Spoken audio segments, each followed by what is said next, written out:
we are halfway through the American events in GT4, and now we are going to get on with event number 3, Stars and Stripes, as I'm pretty sure once I am done with that event, we will inevitably reach the 25% completion mark.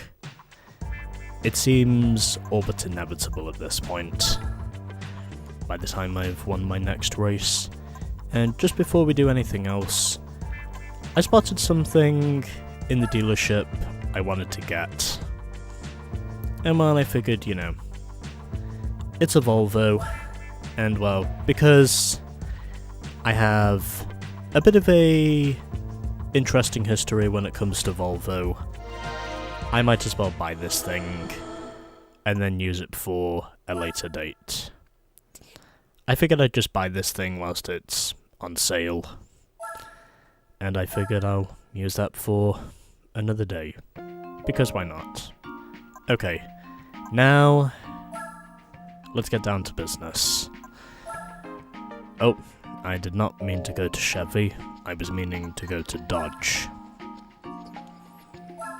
as I have decided to take a chance on this, the Dodge SRT4, because, well, it's the cheapest of all my options, and also because, well, I figured, why not? So now, it is time to cue the music, and to get this thing tricked out for Stars and Stripes. Time now to cue the music.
So, there we go.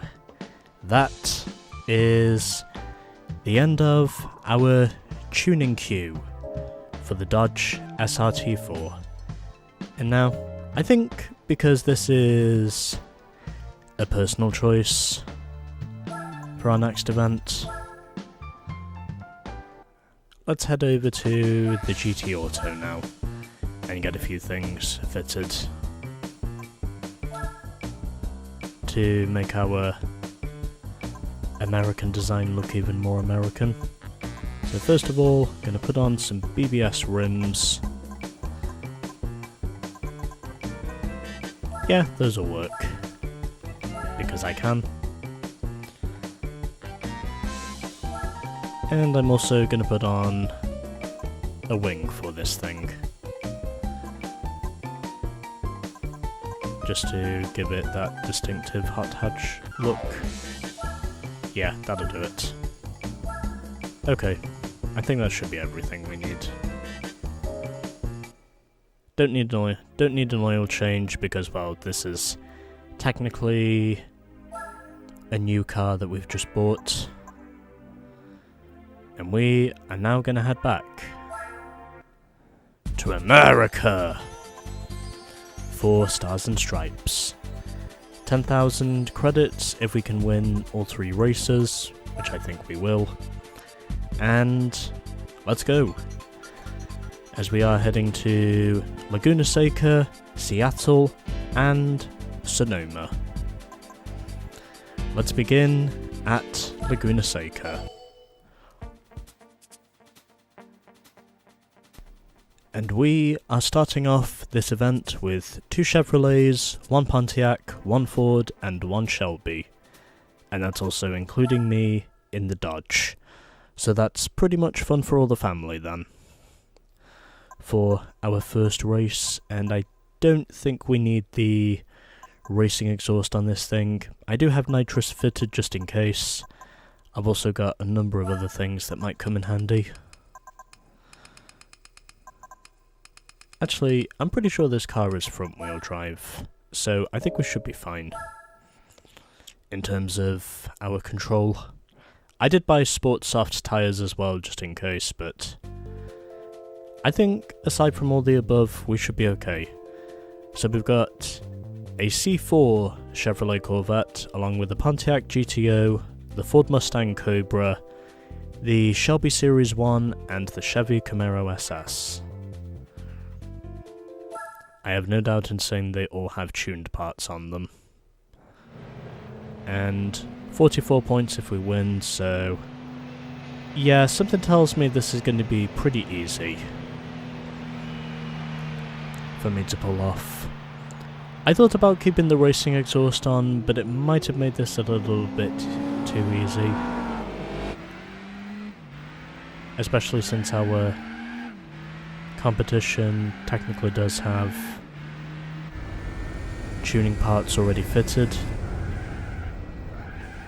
Yeah, maybe I should have kept the traction control on this thing, if I would have known I was going to get that much wheel spin.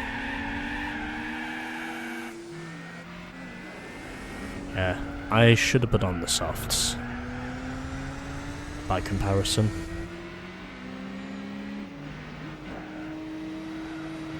As ever, we're learning as we go along. We may be getting a lot of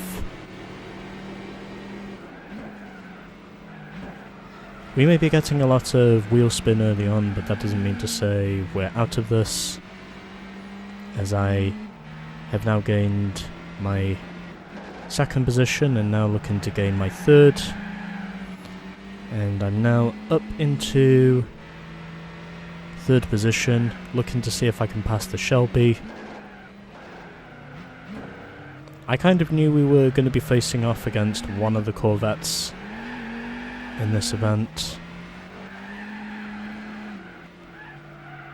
Maybe it should have been easier for me to keep the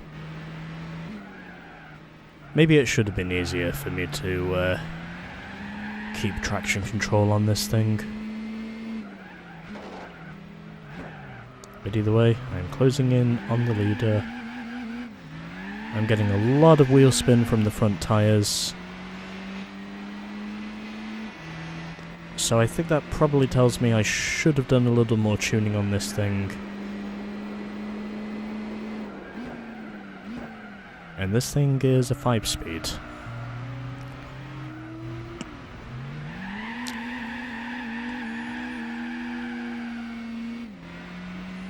Yep, it's still American, because I'm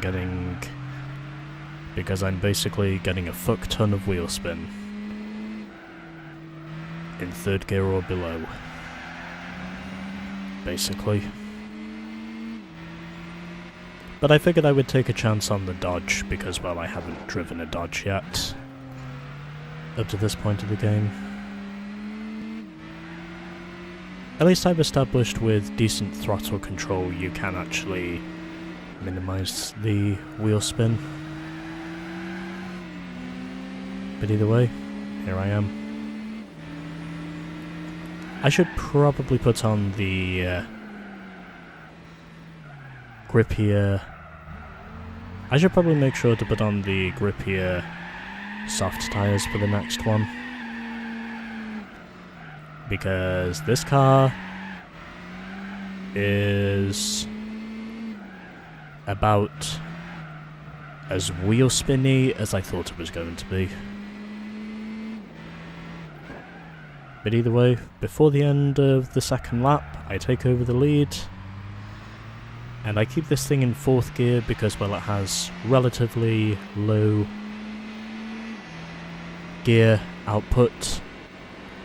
And just like that, I have taken the lead.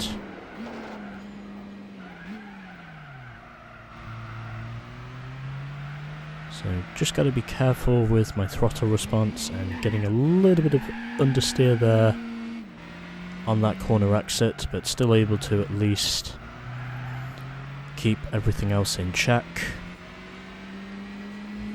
The Shelby now overtakes the Chevy for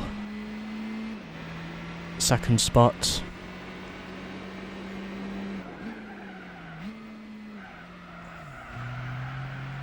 And shifting back up into 4th gear before the wheel spin kicks in again from the front tyres.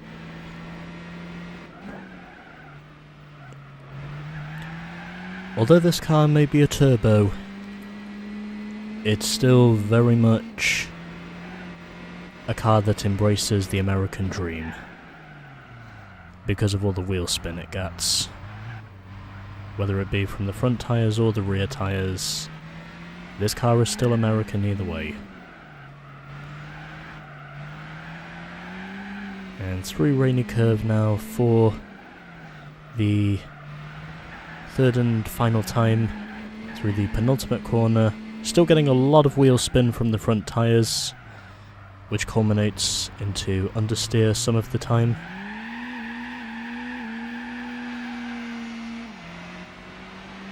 Yeah, maybe I should have fitted a transmission to this thing so it wouldn't be wheel spinning as much. The Shelby came close, but he didn't quite beat me. I win the battle at Laguna Seca by dead on 1.5 seconds, and 4 of us finished.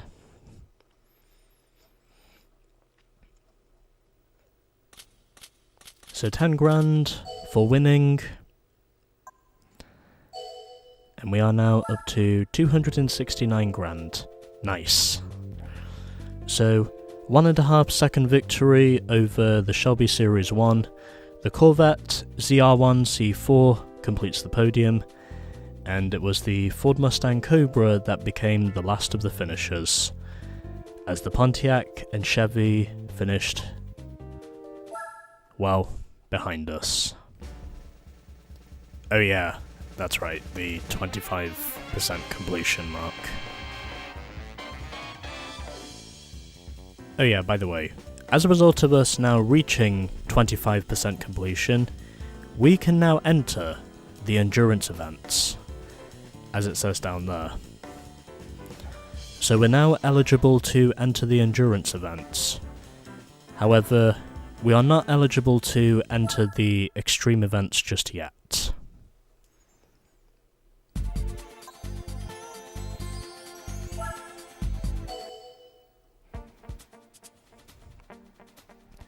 And we are now on the streets of Seattle for race number 2.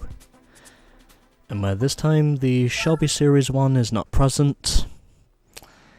But before we get on with this, because we now have a Dodge Viper in the field, I'm going to switch over to the Sport Soft tyres, because I am convinced in saying that part of the reason why I got so much wheel spin the way I did is because I didn't quite have enough grip. But hopefully this time we should be okay. So 30 points this time if we win. Of course the Viper is towards the back of the field rather than the front of the field, so I think we should be okay for this one. I figure since I've got more grip in the car now, we should be okay. from what I can see.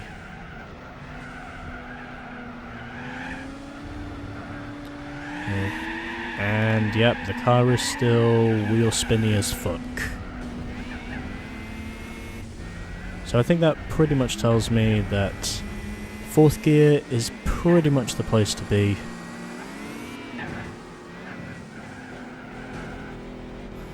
A little bit of contact there from the Viper, but I think we should be okay. There is a way to controlling the wheel spin from what I know, and that's making sure I stay out of 3rd gear whilst I do it. And I've gone too deep. There's still a lot of wheel spin coming from this car, but I think with enough throttle control I should be okay.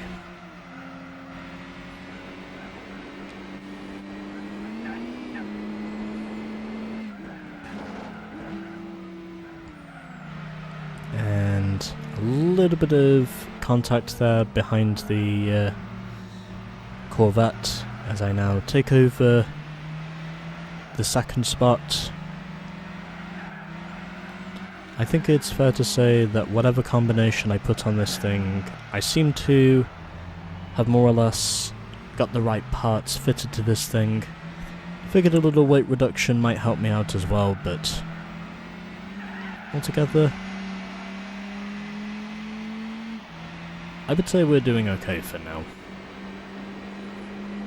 As I now begin lap 2 here in the streets of Washington's other capital city, aside from Washington DC.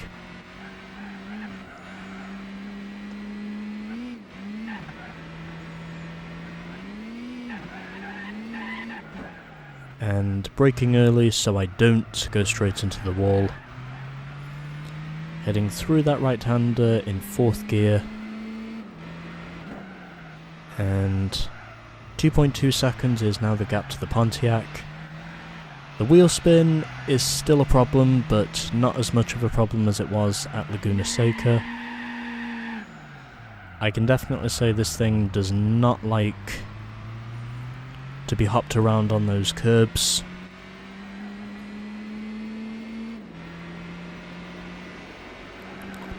But I think it's fair to say at this time we're doing okay. A little bit of understeer as I got onto the straight, because well, this thing is front wheel drive in comparison to rear wheel drive.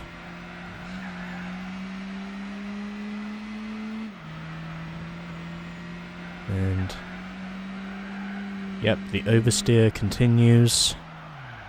I might have to put the traction control on for Sonoma if it continues to put me in the wall like this. But nonetheless, I think the field is pretty bunched up at this stage, so yeah, I think it's fair to say I might have overdone it just a little bit with the tuning.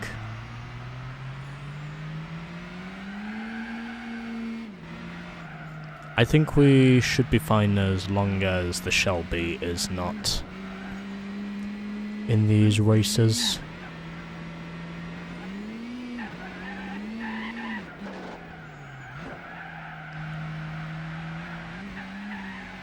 And that's a wall. Anyway.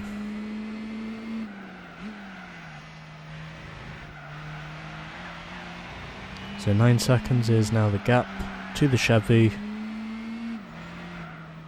I don't know if I'm going to maintain that. Had to keep off the throttle so I didn't spin the tyres this time. 4th gear in order to prevent the understeer from taking hold is the best place to be. Also because, well, the gears in this car are relatively short, and I figured I would be able to use that to my advantage. Because why not?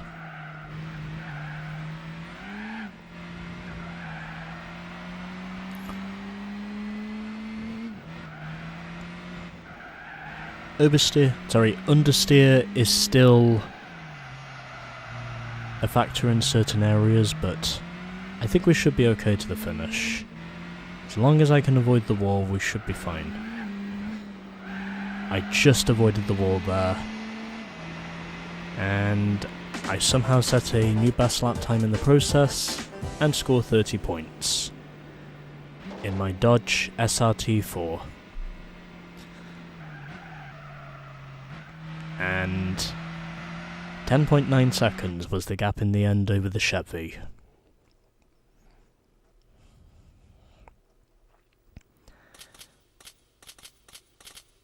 This is actually going pretty well, to say the least. But anyway, so a almost or virtual 11-second winning margin over the Corvette C4. The Dodge Viper finished in 3rd, Ford Mustang once again 4th, with the Pontiac GTO 5th, and at the back it was the Chevrolet Camaro SS. Okay, on now to event number 3. And so, for our 3rd and final race of the Stars and Stripes, we have got 2 Dodgers in the field, if you include me, along with the Chevy Corvette Z06, the Shelby Series 1, and of course the other 2 opponents which have appeared in every race. So I think I'm going to put my traction control back on this time, just because I don't want the car to be giving me so much understeer this time. I think we should be good. We shouldn't need the racing exhaust, but I have got it on standby just in case, even though I probably wasted that money for nothing, but whatever. And now we begin with 4 laps of Sonoma.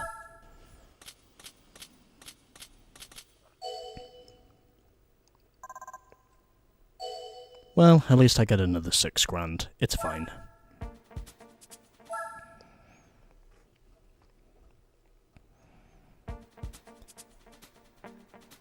Okay, let's try this again, and hope that this time around we will not be as understeery as fuck as we were in that previous run we had.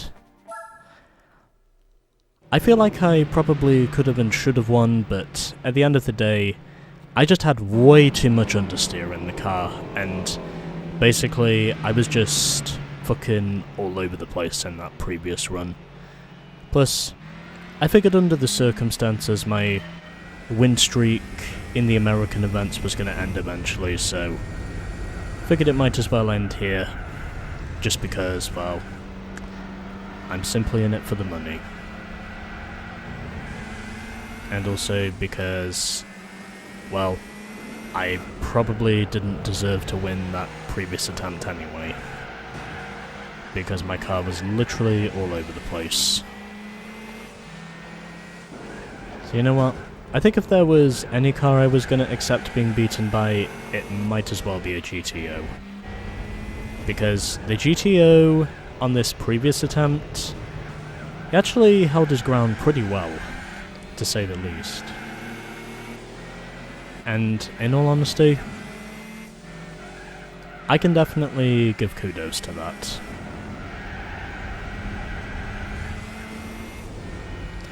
Because I felt like the GTO probably drove the best of all of us, since the previous attempt was, well, just a mess. It didn't feel right for me to steal the win the way I could have done it, but in all honesty, I'm okay for this win to be well earned rather than it being a sloppy, undeserving win. I prefer to win in a manner which I think is deserving, and not being the understeery and not very much being the understeery and untidy bastard that I probably was in the previous run. But either way, we seem to be doing better now. I think it's pretty obvious to say that the GTO is definitely a worthy contender here.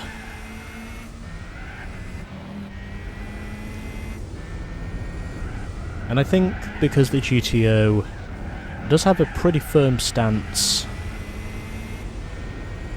over the rest of the field here in terms of performance,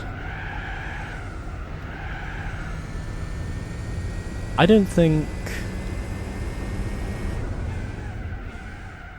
my previous run is really going to change that much in terms of the overall performances. I think it's pretty obvious to say that the GTO is able to hold the Corvette back.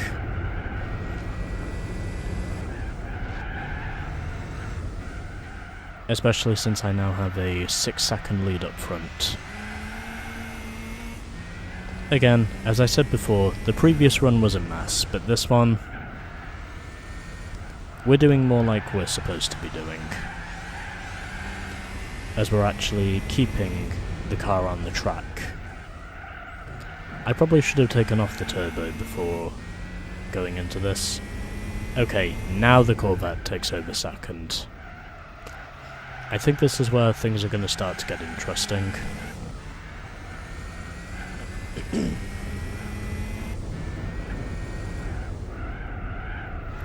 But anyway, we'll wait and see what happens. The rest of the pack seems to pretty much be close to one another, and now the GTO has retaken second position.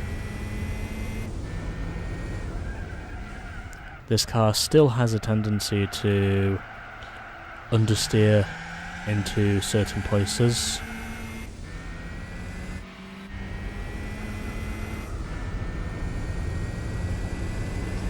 And we now have just one lap to go here at Sonoma. I put together a much better run than what I put together last time.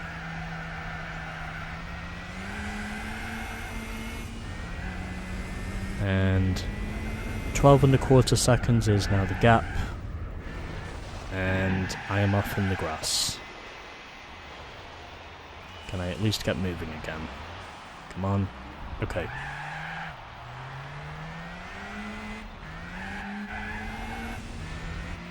Okay, we are moving again. Even though I did lose a few seconds as a result of the spin.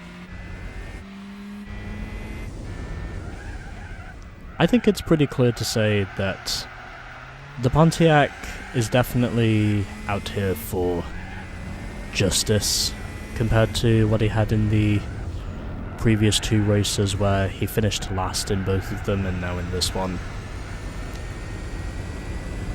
He actually won on the previous attempt, but now in this attempt it looks like he's gonna redeem himself even further by giving himself a non-flukish second place. Even though I did hand this race over to the Pontiac on the previous attempt, it's fair to say that this time I put together a much smoother run, and that's all I care about. Plus I'm pretty sure nobody else really minds, so whatever. And does everyone finish again? Yes, they do. 6.7 seconds over the Pontiac GTO. Obvious to say that when he beat me last time it was non-flukish. Anyway. 295 grand, because I finished second in the previous attempt. And here is the rest of the results. So the Pontiac GTO gets a non-flukish runner-up finish, followed by the Chevy Corvette in third, the Shelby Series 1 fourth, the Ford Mustang Cobra in 5th, and at the back was the Dodge Viper GTS, who could never really get his form going. Oh well, it's fine.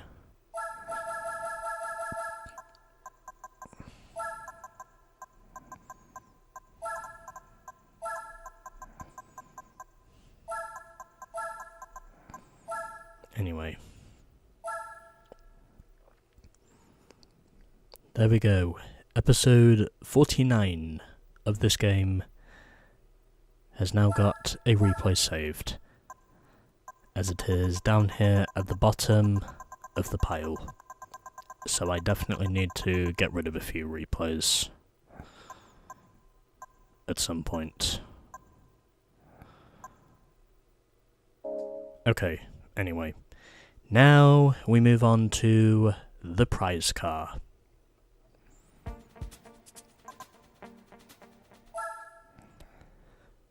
Again, I could have won Sonoma on my first attempt if I really wanted to, but I don't think I would have felt happy about it, personally. Anyway, this is the car we get. The Chevrolet Camaro race car. And we get this thing in black. Not bad. I'd say that's actually pretty good altogether. Although I might consider winning another one just to get some more money on the board at some point. But anyway, there we go. Stars and Stripes is won with the Dodge SRT4. And now we just have one event to go. The All-American Championship.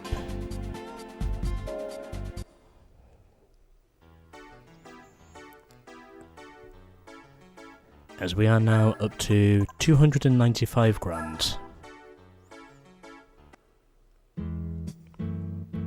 And we have now passed the 25% completion mark, with 25.4%. Now let's go and look for our Chevy, as we have switched cars a total of 30 times.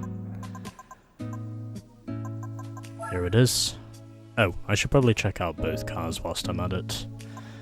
So for reaching 25% completion, we get this Audi Nuvolari Quattro in Luna Silver. As it has a V10. So that's what we get for reaching the 25% completion mark, and for winning the Stars and Stripes, we get the Chevrolet Camaro race car. I think I drove this thing in red before when I used this thing in GT3. I think it was for the Monaco endurance event in GT3 that I used this thing. It was definitely this car, I'm sure it was. Anyway, we're going to be switching over to this car now, because next up we have got a championship event. And it's going to be interesting to see how it will stack up. But anyway, so I've now switched over to the Chevy, and I'm going to head back up to the American events, as this is what we have to finish the American races. The All-American Championship, coming in the next episode.